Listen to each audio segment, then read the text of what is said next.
Саламатсыздар, урматтуу депутаттар, урматтуу Дастанбек Атышбекович.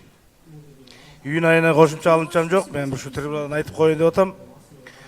Мына өзүңөр көрүп атасыңар, бир эмес эки жолу жогорку кеңеш чимкирикке айландык. Коомчулукта сөз кылып атат. Бул жогорку кеңеш эмне унчукпайлы отура береби? Мына сизге төрөгө катары кайрылып коеюн. Туйгуналыны өңүң жакпайт дегенде эмне кылды? Ваше лицо мне не нравится деп каткырды публично. Аны журналисттер талап жеп кое баштады.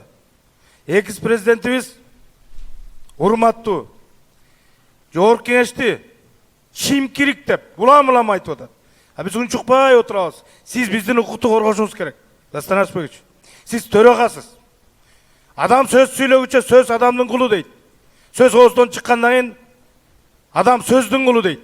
Ооздон чыккан сөзгө жооп берсин, сиз жоопкерчилигин сураңыз. Мен жогорку кеңештин атынан айтып атам. Бу жерде чимкириктер жок.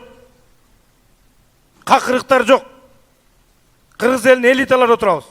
Саясий элиталар отурат. Ошон үчүн сөздү абайлап сүйлөш керек. Чоң рахмат.